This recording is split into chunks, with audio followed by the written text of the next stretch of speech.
माननीय जयराम रमेश जी, प्लीज। शुक्रिया deputy chairman sir. I am speaking after a former colleague of mine.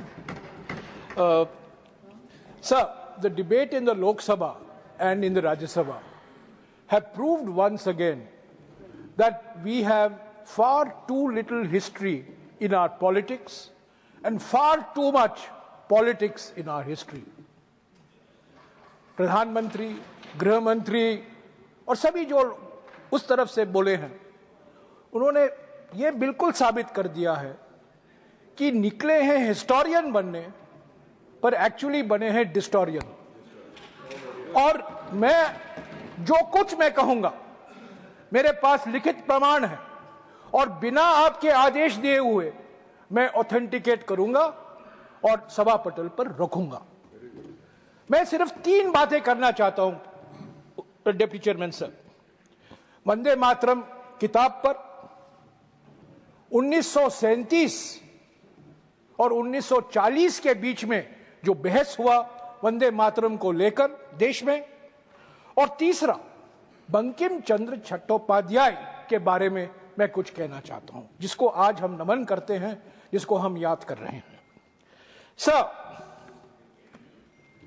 First thing I want to start, Rajendra Prasad, Dr. Rajendra Prasad writes to Sardar Vallabhbhai Patel on the 28th of September 1937, raising concerns and worries prevalent in large sections of our political system on Vande Mataram and requesting Sardar Patel that the Congress Working Committee should take a stand.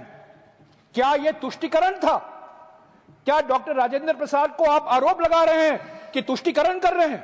Sardar Patel तुष्टीकरण कर रहे हैं? Sir, दूसरी बात, 16 अक्टूबर 1937, कल हमारे LOP ने भी जिक्र किया, 16 अक्टूबर 1937 नेताजी सुभाष चंद्र बोस रविंद्रनाथ टैगोर को लिखते हैं, गुरुदेव रविंद्रनाथ टैगोर को लिखते हैं, और मेरे पास ओरिजिनल बंगाली खत है जिसका अनुवाद भी है जो मैं टेबल पर रखूंगा।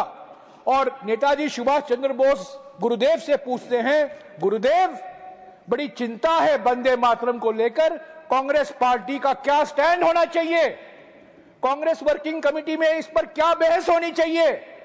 आपसे बेहतर और कोई व्यक्ति नहीं है हमें सलाह देने का, और वो गुरुदेव से एडवाइस मांगते हैं। तीसरी बात,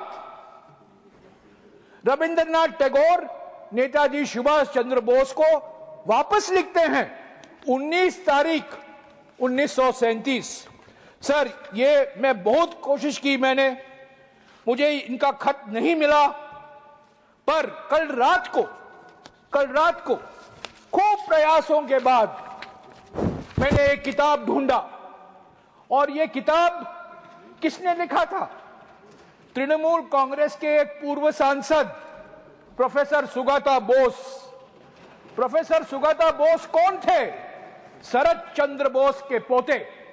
और शरद चंद्र बोस कौन थे? नेताजी सुभाष चंद्र बोस के बड़े भाई। और इस किताब में सुगाता बोस, जो नेताजी रिसर्च ब्यूरो के डायरेक्टर हैं कोलकाता में, उन्होंने गुरुदेव रविंद्रनाथ टैगोर का जवाब दिया है अंग्रेजी में। मैं पढ़ूंगा नहीं, ऑथेंटिकेट करके रखूंगा। मैं सिर्फ ये डेट गिनाना चाहता हूं, क्योंकि हमारे गृह मंत्री के अमर शब्दों में आप क्रोनोलॉजी समझिए, इतिहास मत समझिए, पर क्रोनोलॉजी समझिए। सर, चौथा, नेताजी सुभाष चंद्र बोस जवाहरलाल नेहरू को लिखते हैं 17 अक्टूबर 1937 को। पांचवा, जवाहरलाल नेहरू बोस को वापस लिखते हैं 20 तारीख 1937 को। रविंद्रनाथ टैगोर जवाहरलाल नेहरू को लिखते हैं 26 अक्टूबर 1937 को। इसका जिक्र एलओपी ने किया। आखिर में 28 अक्टूबर 1937 को सीडब्ल्यूसी का प्रस्ताव पारित होता है वंदे मातरम को लेकर, इसका भी जिक्र हुआ। और कौन कौन थे उस सीडब्ल्यूसी में? कोलकाता में महात्मा गांधी, नेताजी सुभाष चंद्र बोस, सरदार पटेल, जवाहरलाल नेहरू, मौलाना आजाद, गोविंद वल्लभ पंत, आचार्य कृपलानी, इनके खिलाफ आप तुष्टीकरण का इल्जाम लगा रहे हैं। तुष्टीकरण इनका है। सारा वर्किंग कमेटी तुष्टीकरण तुष्टीकरण तुष्टीकरण, गृह मंत्री बोलकर चले गए। तुष्टीकरण तुष्टीकरण उन्होंने की। सीडब्ल्यूसी का सर्वसम्मति से यह पारित होता है कोलकाता के सीडब्ल्यूसी के बैठक में। इसके बाद 30 अक्टूबर 1937 को रविंद्रनाथ टैगोर, गुरुदेव रविंद्रनाथ टैगोर खुद एक प्रेस वक्तव्य देते हैं जो आनंद बाजार पत्रिका में छपता है। और उस प्रेस वक्तव्य में वो कहते हैं कि मैंने सीडब्ल्यूसी को ये एडवाइस दिया और मेरे एडवाइस पर उन्होंने ये रेजोल्यूशन पारित किया ताकि सारा वंदे मातरम नहीं पर वंदे मातरम को कुछ पंक्तियां नेशनल, तब उन्होंने कहा था नेशनल एंथम, बाद में बना नेशनल सॉन्ग। सर उसके बाद 1939 में क्या होता है देखिए। 1.5 साल बाद आचार्य कृपलानी सी राजगोपालाचारी को लिखते हैं 21/21/1939 को। क्या यह तुष्टीकरण है? उसके बाद राजगोपालाचारी, जिसका जन्मदिन आज हमने बनाया है, राजगोपालाचारी सरदार पटेल को लिखते हैं 7 जनवरी 1939 को। क्या यह तुष्टीकरण है?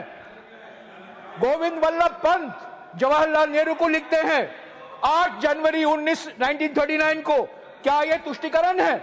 और अंत में महात्मा गांधी अपनी पत्रिका हरिजन में 1 जुलाई 1939 को एक लेख लिखते हैं वंदे मातरम को लेकर। ये सब मैं टेबल पर रखूंगा, ये इतिहास है, पढ़िए, मैं ऑथेंटिकेट करके रखूंगा। पर मैं ज्यादा इससे पढ़ना नहीं चाहता हूं, पर ये क्रोनोलॉजी देना चाहता हूं क्योंकि 1937 में जो माहौल पैदा किया गया था, सांप्रदायिक माहौल, कई संस्थाएं थी जो जिम्मेदार थे और एक संस्था आज 100 साल मना रही है। 1925 में उसका गठन हुआ था। उन्होंने भी सांप्रदायिकता की चिंगारी उन्होंने भड़काया और आज हमें कहते हैं कांग्रेस पार्टी ने तुष्टीकरण की, कांग्रेस पार्टी ने तुष्टीकरण की। मैं आऊंगा और किन किन लोगों ने तुष्टीकरण किया। तो सर ये क्रोनोलॉजी है। सर पहली बात तो ये किताब है। ये किताब 2003 में छपा था। इस किताब का नाम है वंदे मातरम और इसके लेखक एक प्रसिद्ध इतिहासकार सब्यसाची भट्टाचार्य। सब्यसाची भट्टाचार्य विश्व भारती के वाइस चांसलर थे। वो Indian council of historical research के अध्यक्ष थे और सर विदेश मंत्री बैठे हुए हैं। सब्यसाची भट्टाचार्य उसी विश्वविद्यालय में प्रोफेसर थे जिस विश्वविद्यालय में हमारे ज्ञानी वित्त मंत्री, हमारे ज्ञानी विदेश मंत्री और हमारे जेडीयू के नेता संजय झा पढ़े थे। और यह किताब सब्यसाची भट्टाचार्य ने लिखा है। सब्यसाची का माने क्या है? डिप्टी चेयरमैन सर, इनको जानना चाहिए। सब्यसाची नाम विष्णु का एक नाम है, विष्णु सहस्त्र नामम में आता है।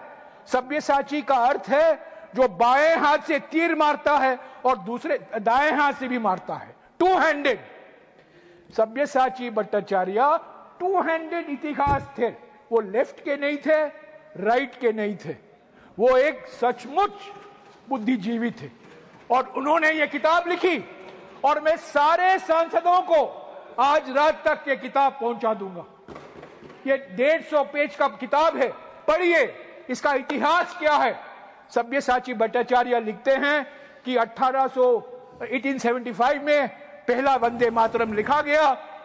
उसके बाद में जब आनंद मठ प्रकाशित हुआ 1882 में, उसमें और पंक्तियां जोड़ी गई, और पंक्तियां जोड़ी गई, यानी कि 1875 में एक वंदे मातरम था और 1882 में उसको और ज्यादा बड़ा किया गया। तो ये सब्यसाची भट्टाचार्य किताब में बहुत सारी चीज है इतिहास को लेकर। क्यों ये राष्ट्रगीत बना, किस माहौल में इसका ट्रांसलेशन हुआ, सभी भारतीय भाषाओं में इसका विवरण है। सो मैं गुजारिश करूंगा डिप्टी चेयरमैन सर, सभी सदस्य इसको पढ़ें। मेरा जो मैं कह रहा हूं उस पर विश्वास मत रखें, पर ये जो प्रोफेसर कहते हैं जिन्होंने हमारे विदेश मंत्री को इतिहास पढ़ाया है, हालांकि आज वो इतिहास ये भूल गए हैं, वित्त मंत्री को पढ़ाया है, हमारे जेडीयू के अध्यक्ष को पढ़ाया है, उसी अध्यापक की एक किताब पढ़िए। सर, मैं दूसरी बात कहना चाहता हूं बंकिम चंद्र चट्टोपाध्याय के बारे में। सर, बंकिम चंद्र चट्टोपाध्याय के बारे में बहुत चीजें कही गई हैं, पर क्या आप लोग सब जानते हैं कि 1876 को 1876 को एक संस्था का गठन हुआ कोलकाता में, महेंद्रलाल सरकार, सुखेंदु बाबू जानते हैं, 1876 में Indian association for the cultivation of science, और उसके जिम्मेदार बंकिम चंद्र चट्टोपाध्याय थे। उन्होंने पूरा प्रयास किया ये Indian association for cultivation of science बने, और इसी Indian association of cultivation for science में काम करके भारत का पहला विज्ञान में नोबेल पुरस्कार सीवी रामन को मिला। सीवी रामन ने और अमेरिका में काम नहीं किया, इंग्लैंड में काम नहीं किया, कोलकाता के Indian association of cultivation of science में किया, जिसकी स्थापना करने में महेंद्रलाल सरकार और बंकिम चंद्र चट्टोपाध्याय का बहुत बड़ा योगदान था। तो बंकिम चंद्र चट्टोपाध्याय जी कहते थे विज्ञान और आध्यात्मिकता दोनों का संगम, दोनों का मिलन होना जरूरी है। सर, ये आनंद मठ किताब है, मैं बंगाली पढ़ नहीं सकता हूं, पर मैं अंग्रेजी में पढ़ा हूं, और इसमें इंट्रोडक्शन में कहा जाता है, there is an incident worth recalling. There was a wedding party at the Calcutta home of Ramesh Chandra Dutt, a literary disciple of Bankim Chandra Chattopadhyay.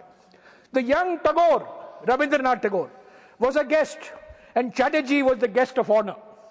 When the party had settled down, Tagore introduced himself to Chatterjee and sat at the great man's feet.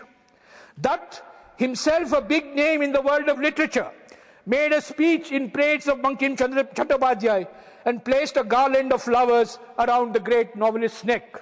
Suniye sir, to the surprise of the other guests, Chattopadhyay ji removed the garland and placed it around the neck of the young Tagore. The garland really belongs to him, Bankim said. I am the setting sun. He is now the sun rising, Ramesh. Have you read his Sandhya Sagar? Sir, आज नेहरू का बदनाम सिर्फ नेहरू का बदनाम नहीं हो रहा है, ये रविंद्रनाथ टैगोर का बदनाम हो रहा है। ये सरकार क्या कर रही है? बंकिम चंद्र चट्टोपाध्याय बनाम रविंद्रनाथ टैगोर, ये क्या है? ये क्या मजाक कर रहा है? गुरुदेव रविंद्रनाथ टैगोर का अपमान, गुरुदेव रविंद्रनाथ टैगोर का बदनाम, निकले हैं नेहरू जी का अपमान करने, पर असली बात है इन्होंने रविंद्रनाथ टैगोर, गुरुदेव रविंद्रनाथ टैगोर, जनगण मन के लेखक, गीतांजलि के लेखक, नोबेल पुरस्कार 1913 में उनका अपमान किया है, और कहते हैं नेहरू ने तुष्टीकरण किया। सर, बंकिम बाबू के बारे, बंकिम चंद्र चटर्जी के बारे में आखिरी वक्त, उन्होंने बंगला में, बंगा दर्शन में 1880 और 1885 के बीच में कुछ लेख लिखे। वो बंगाली में तक ही सीमित थे। 2002 में इसका अनुवाद किया गया, और इसका अनुवाद, सर मेरी बंगाली को माफ कर दीजिए, हम ये बंगला बोलते पारी बुझते पारी ना, बोलते पारी ना बुझते पारी, सॉरी। इस किताब का नाम है इक्वालिटी, सौम्यो, सौम्यो, सौम्यो, सौम्यो, सौम्यो, इक्वालिटी। इसका अनुवाद किसने किया सर? विवेक डिब्रॉय। विवेक डिब्रॉय कौन है? जाने माने अर्थशास्त्री, प्रधानमंत्री इकोनॉमिक एडवाइजरी काउंसिल के चेयरमैन, मेरे अच्छे मित्र थे। दुर्भाग्यपूर्ण उनका देहांत हो गया, पर विवेक डिब्रॉय ने ये किताब लिखी है, और इसमें बंकिम चंद्र चट्टोपाध्याय कहते हैं भारत की सबसे बड़ी समस्या जातिवाद समस्या है। हमारा इतिहास जातिवाद का इतिहास है और इतिहास में सिर्फ 3 ऐसे व्यक्ति हैं जिन्होंने इक्वालिटी की बात की है, गौतम बुद्ध, जीसस क्राइस्ट और जॉर्ज जैकस रूसो, जो फ्रेंच रेवोल्यूशन के प्रेरणा स्रोत थे। तो आज जब हम बंकिम चंद्र जी को याद करते हैं, इस बंकिम चंद्र को भी याद कीजिए जो विज्ञान और आध्यात्मिकता के बीच में मिलन की बात करते थे। वही बंकिम चंद्र जी जिन्होंने यह सौम्य लिखा जिसमें कहा गया है कि भारत के समाज पर शाप है, भारत की संस्कृति पर जातिवाद एक भयंकर शाप है। उसको तो आप भूल जाते हैं और वंदे मातरम का मंत्र जपते रहते हैं। सर, आखिर में मैं 2 मिनट में खत्म कर देता हूं। सर, तुष्टीकरण गृह मंत्री और मेरे बाद हमारे लीडर ऑफ द हाउस, फर्क यही है गृह मंत्री और लीडर ऑफ द हाउस में कि गृह मंत्री अपने चेहरे पर नाराजगी दिखाते हैं तुष्टीकरण जब कहते हैं, पर लीडर ऑफ द हाउस हंस के तुष्टीकरण कहेंगे। तो हमें चुभता नहीं है इतना, पर मुझे कोई शक नहीं है कि वो भी तुष्टीकरण की बात करेंगे। सर, तुष्टीकरण का माने क्या है सर? जब श्यामा प्रसाद मुखर्जी AK फजलुल हक के साथ कोalition गवर्नमेंट का एक अंग बनते हैं, वही फजलुल हक जो 23 मार्च 1940 को पाकिस्तान रेजोल्यूशन मूव करता है लाहौर में, वो तुष्टीकरण नहीं है। वही श्यामा प्रसाद मुखर्जी जिसके कहने पर हिंदू महासभा सिंध और नॉर्थ वेस्ट फ्रंटियर प्रोविंस में मिली जुली सरकार बनाती है, वो तुष्टीकरण नहीं है। जब 4 जून 2005 को भारत रत्न, सर 2 मिनट में सर 2 मिनट समाप्त करें। नहीं, I have no speech sir, 2 minute में खत्म कर रहा हूं क्योंकि समय लिमिटेड है। प्लीज सर, बैठिए सर, मैं चुपचाप यहाँ 10:30 से रात तक बैठा रहता हूँ। मुझे 2 मिनट का टाइम दीजिए। मैं आग्रह कर रहा हूं। 4 जून 2005 को 4 जून 2005 को भारत रत्न लाल कृष्ण आडवाणी जाते हैं कराची को और किसकी प्रशंसा करते हैं? नेहरू जी से इतनी नफरत है कि वो जिन्ना की प्रशंसा करते हैं। वो तुष्टीकरण नहीं है। 2009 में जिन्ना की एक बायोग्राफी छपती है, उसके लेखक कौन है? वाजपेयी जी के मंत्रिमंडल के पूर्व वित्त मंत्री और पूर्व विदेश मंत्री जसवंत सिंह। नेहरू से इतनी नफरत कि आप जिन्ना को गले लगाओगे। आपने लिख कर दिया तो सर, प्लीज नो, मैं यही कहूंगा सर, भाई आप समय देख रहे हैं, please do not discuss with me, please sir.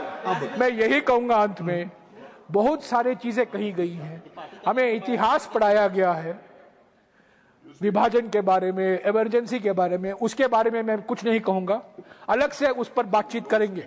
पर एक ही बात कहूंगा कि इस पूरा डिबेट का मकसद नेहरू को बदनाम करने के लिए है। इस पूरा ये एक प्रोजेक्ट का अंग है और ये प्रोजेक्ट इतना भयंकर प्रोजेक्ट है कि एक सीधा साधा विनम्र सोबर रक्षा मंत्री भी इसके जाल में आ जाता है और रक्षा मंत्री भी बहुत कुछ बोलते रहते हैं जिसका कोई ऐतिहासिक प्रमाण नहीं है। तो deputy chairman sir, Vande Mataram हर एक कांग्रेस का सेशन वंदे मातरम गीत गाया जाता है। 1937 में रविंद्रनाथ टैगोर के मशवरे, उनके सलाह पर, उनके विचार के आधार पर यह रेजोल्यूशन पारित किया गया। महात्मा गांधी सहमत थे, नेताजी सुभाष चंद्र बोस सहमत थे, सरदार पटेल सहमत थे, जवाहरलाल नेहरू सहमत थे, गोविंद वल्लभ पंत सहमत थे। और आप जो नेहरू जी का नाम बार बार ले रहे हैं, असली बात यह है कि आप अपमान कर रहे हैं वो लोग जिन्होंने स्वतंत्रता के लिए अपनी कुर्बानी दी, जब आप लोग ब्रिटिशरों के साथ मिलजुल कर काम करने के लिए तैयार थे। शुक्रिया डिप्टी चेयरमैन साहब। Thank you. Shri Ritabrata Banerjee.